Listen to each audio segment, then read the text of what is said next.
JBN, we keep you informed. I am Michelle Jones, and in the news, DJ shot dead by cops on Windward Road. A man said to be a dancehall artist was shot dead during an altercation with the police on Tuesday on Windward Road in East Kingston. The deceased has been identified as 28-year-old Jerome Todd, otherwise called One Chrome, of Tiverton Road in Rockford, Kingston 2. The circumstances surrounding the incident are unclear at this time. However, one 9mm pistol with a magazine containing 3 9mm rounds of ammunition was removed from the scene. The police's corporate communications unit confirmed the incident. Preliminary reports online suggest that Todd is a DJ known for the song called Panja, but the police could not confirm that Todd was a dancehall artist.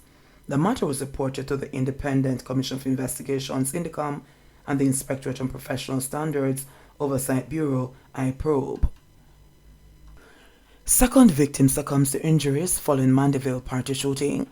The Major Investigation Division (MID) has launched a double murder probe as a second victim, who was shot in a drive-by attack at the entrance to a party on Wood Avenue in Mandeville on Saturday, has succumbed to his injuries at the hospital.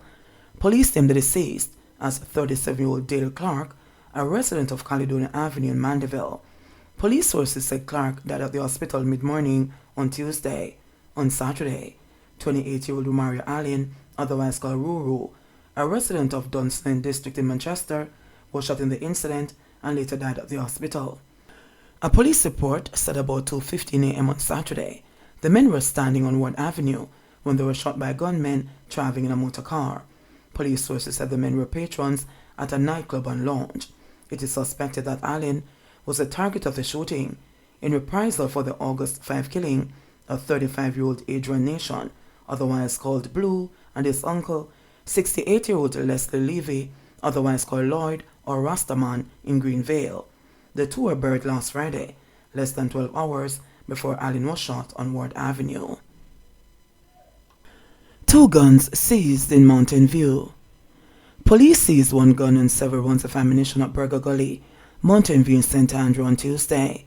Reports are that between 4 p.m. and 5 p.m., a team of officers from the Kingston Eastern Police Division conducted a snap raid in the area and the premises was searched. 1 Taurus 9mm pistol with a magazine containing 14 9mm cartridges was found wrapped in a cloth under a stone. The police also reporting that a gun was also seized at Cleveland Road. Reports from the Elliston Road Police are that about 7 p.m., lawmen conducted an intelligence-led operation in the area, during which a house was searched.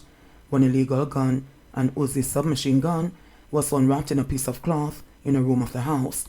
No one was taken into custody. However, police said the investigations are ongoing.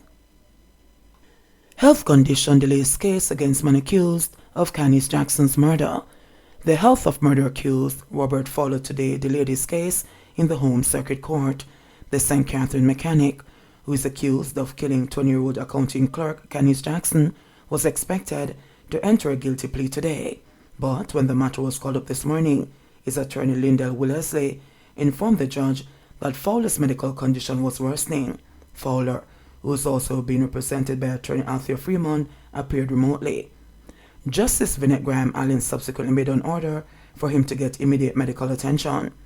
Wellesley told the court that the plan to speed up the matter by foregoing a trial was still on course. Graham Allen said she wanted to deal with the accused man's health first before addressing the matter of a guilty plea.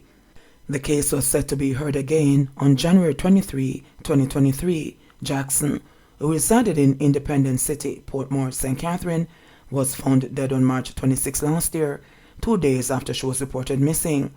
Her decomposing body was found in an open lot near the Portmore fishing village. Fowler was taken into custody and charged after he reportedly confessed. Police have theorized that Fowler, who is a mechanic, had lured the woman to his home under the guise that he had left one of his tools. While there, an argument reportedly developed with Jackson, and he allegedly used the rope to strangle her. A handbag believed to be Jackson's and her bank cards were among items reportedly found at Fowler's home. According to the police, Jackson and Fowler shared a platonic relationship. Fowler would transport her to work on occasions. Bus conductor charged for shooting death of 5-year-old Danik Salmon. The police have charged a St. Andrew bus conductor, over the shooting death of 5-year-old Danik Salmon, who was killed while she was asleep last year, charged with murder, conspiracy to murder, and illegal possession of firearm and ammunition, is 31-year-old Theodore Beavers, otherwise called Theo, of a Duane Terrace address. Danik was shot as she slept on October 7, 2021, in New Haven, St. Andrew, as gunmen from warring factions fired in the community. She was taken to the Bustamante Hospital for Children, where she was pronounced dead. The police say Beavers, who was listed as wanted following the shooting, was picked up by a police team in Spanish Town, St. Catherine on Thursday, September 22. He was then handed over to the St. Andrew South Police, and on Monday, October 3, he was pointed out during an identification parade and subsequently charged. His court date is being finalized. Holy Maitland's murder case big as a gateway, says attorney. Attorney Christopher Townsend, who is defending embattled police constable Noel Maitland, on Tuesday rebuffed damning claims against his client, made in statements by witnesses, and described the prosecution's case as weak and appearing to clutch at straws, especially as it relates to blood evidence. During a bail hearing in the Supreme Court on Tuesday, the prosecution made strong appeals for Maitland not to be granted bail, citing possible interference with witnesses, among other concerns. The prosecution revealed a host of allegations against Maitland, who has been charged with murder in relation to his girlfriend, Donnelly Donaldson, who went missing in July 2022. He was also charged with preventing the lawful burial of a corpse. Maitland will learn on October 13 whether he'll receive bail. There's a major hole, certainly as large as a gate in the Crown's case, as they attempt to prove the circumstances that would suggest and point to the guiltiness of Mr. Maitland, Townsend said. According to the prosecution, Maitland used the services of a truck and received help from a man to remove a red couch from his Chelsea Manor apartment in New Kingston on July 13. The truck took the couch to a car wash and upholstery cleaner on Lyndhurst Road in St. Andrew. When Maitland arrived at the car wash, he and 2 other men alighted from his motor vehicle and removed the couch from the truck, the prosecution said. The Crown also told the court that a female attendant at the car wash said Maitland told her that the couch had to be washed because his cousin had suffered an injury to his hand and it bled out in a part of the settee. Upon examining the couch, the attendant said she observed bloodstains on the right side. After being instructed by Maitland not to pour bleach on it, the attendant sprayed it with degreaser and began washing it. She then said aloud that whoever the blood belonged to must have been killed in the couch. According to the prosecution, the comment was made in close proximity to Maitland and his 2 companions, but neither of them responded. Maitland, the prosecution said, supplied the woman with 3 bottles of vinegar to pour in the settee to address the raw smell coming from it. The constable said the statement, then took a spray gun and began to wash it himself. He and his companions then left. The attendant described what she saw as blood like rice grain, and even after she washed it, she said it was covered with flies and was still raw.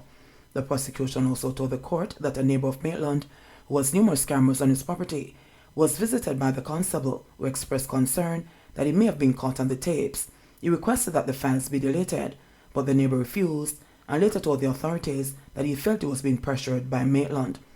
The court learned that scientists from the Institute of Forensic Science and Legal Medicine went to Maitland's apartment, and analysis of biological evidence indicated that stains matched DNA from Donaldson's toothbrush. Partial DNA profile taken from stains on red and black sneakers matched the DNA profile from the toothbrush. Cell site evidence was also said to have placed both Maitland and Donaldson in the same location on July 12. Townsend told the court that the requirement for determining bail is whether or not the accused will present himself for trial. The attorney rubbished the claim of the car wash attendant, who said the substance on the couch was blood. He also challenged the credibility of the video footage captured by cameras from the neighbor's house and a camera at the entrance of Chelsea Manor. It is notorious in this case that the police sent several forensic teams, 3 of which I know of personally because I was contacted personally. That being the case, we are extremely suspicious as it relates to the finding or discovery of this blood in the apartment. Even if that was so, we do not know the age of the blood when it is that the blood got there, or the circumstances under which the blood got there. Blood is found, according to them, on a shoe, on a curtain. We don't know who. According to the prosecution, the young lady is not unknown to those premises. From what the witness on the car wash is saying, Mr. Maitland and others took a red settee there, and when the red settee was being washed, something looking like blood came out. Nobody has tested to say that this substance is blood. Could it be the red dye running out? Since I can't say that it is blood, then it is not blood. There's nothing before this court to say that there was any blood in the settee, Townsend said. In relation to the camera, the attorney said the reality is that it only shows a particular frame, excluding the gate. The camera at the gate shows vehicles coming in and out, which is not captured by the camera that you're relying on, he said. He also addressed the use of cell sites by the prosecution, saying, "We do know that cell sites operate within a 21-kilometer radius, which means that you can be anywhere within any cell site and you will be connected. You can be close to one site which is full, and automatically it will transfer you to another site. The cell site data they are submitting does not assist at all." Obi slapped with assault charge in marriage murder scandal. Weeks after his wife was slapped with a charge of attempted murder following allegations that she tried to mow him down with her car, Edward Lee too has found himself in trouble with the law. He is now facing an assault charge stemming from allegations that he had body slammed his wife, causing severe injury to her arm. The 33-year-old Vanessa Johnson Lee, co-owner of Lee's Sugar-Coated Treats, is accused of using her BMW motor car to knock down Lee at a business place on Constant Spring Road, St. Andrew, on November 21 last year, causing him to suffer 2 broken arms. It was also reported that she had threatened to kill him. The husband is alleged to have also caused injuries to her neck and shoulder. The wife is alleged to have undergone surgery to reattach her arm to her shoulder. Both have, however, proclaimed their innocence. The estranged couple, who have since been granted an interim order to stay away from each other and to not make any contact, both appeared in the Kingston and St. Andrew Parish Court on Tuesday. Their bail was extended, and they are scheduled to return to court on November 8. Johnson Lee and her legal team were advised to bring a medical report to court on the next occasion, while Chadwick Berry, standing attorney for Lee, submitted the husband's medical report. The report is to be reformatted and placed on the court's file. In the meantime, the civil aspect of the matter, which relates to the interim consent order, which was granted by the family court after both sought restraining orders, is to be mentioned on January 30, 2023 for a final order. King's Counsel Tom Tavares Vinson and attorney-at-law Marcus Moore represent Johnson Lee, while Casey and Kennedy Sherman is representing the husband. St. Elizabeth man charged of a robbery of elderly woman. The police in St. Elizabeth have charged a man in relation to a break-in and robbery of an elderly woman at her home. 20-year-old Doreen Powell, otherwise called Zugo, of Top Hill in Savannah District in the parish, has been charged with burglary and robbery with aggravation. The incident happened in Dunderhill District in Top Hill on Sunday, October 2. The police report that about 11 p.m., Powell, along with another man, kicked in the door to an elderly woman's house and entered the premises. Armed with knives, they reportedly robbed her of money, jewelry, and a washing machine. While leaving the community, residents apprehended one of the men while the other man escaped. On Monday, October 2, a snap raid was conducted and the second suspect was arrested. He is awaiting an interview. Powell's court date is being arranged. In sports news, Finch finds form as Australia beat West Indies in first T20. Aaron Finch dropped to 4 in the batting order and found some confidence-boosting form Wednesday, hitting 58 to steer Australia to a 3-wicket win over the West Indies in the opening T20 International. The hosts were in trouble when they slumped to 58 for 5 in the 8th over, but skipper Finch, who usually opens, and Matthew Wade, 39 not out, steadied the ship, putting on 69 runs. Finch fell in the 18th over and the game went to the wire, with Mitchell Starc hitting the winning runs with a ball to spare. Australia won the toss and sent the West Indies in at Metricon Stadium, with Josh Hazlewood grabbing 3 for 35 as the visitors made 145 for 9.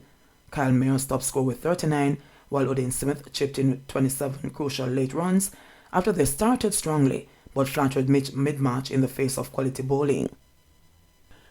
Kyle Mayers top scored with 39, while Odean Smith chipped in 27 crucial late runs after they started strongly but faltered mid-match in the face of quality bowling. Australia got off to a rousing start with David Warner returning after missing their recent India tour, crunching 14 of 5 balls. Defending 146, we had our chances but we messed it up, said West Indies skipper Nicholas Purron, having Australia 54 for 5, but we didn't capitalize on key moments. Finch and Wade played well. Still with cricket, super over defeat for West Indies women. New Zealand women defeat West Indies women via the super over in the 4th T20 International of the 5-match series at the Vivian Richards Cricket Ground in Antigua yesterday. New Zealand first posted 111 for 4 of their 20 overs thanks to Amelia Carr's 49 not-out against the bowling of Afi Fletcher 2 for 16. The West Indies struggled with the low total, inching closer and closer to end on 111 for 9. JD Nation doing the most damage with 23 against the bowling of Sophie Devine 3 for 19 and Jess Carr 2 for 13. In the super over, West Indies, batting first this time, scored 15 courtesy of Hayley Matthews, 3 from 3 deliveries, and Natasha McLean 6 from 3. Needing 16 to win, Devine never left anything to chance, scoring 17 runs all on her own, striking the final delivery for 6. JBN, we keep you informed. Please remember to subscribe, like, share, leave us a comment and click the notification bell to receive our daily news items.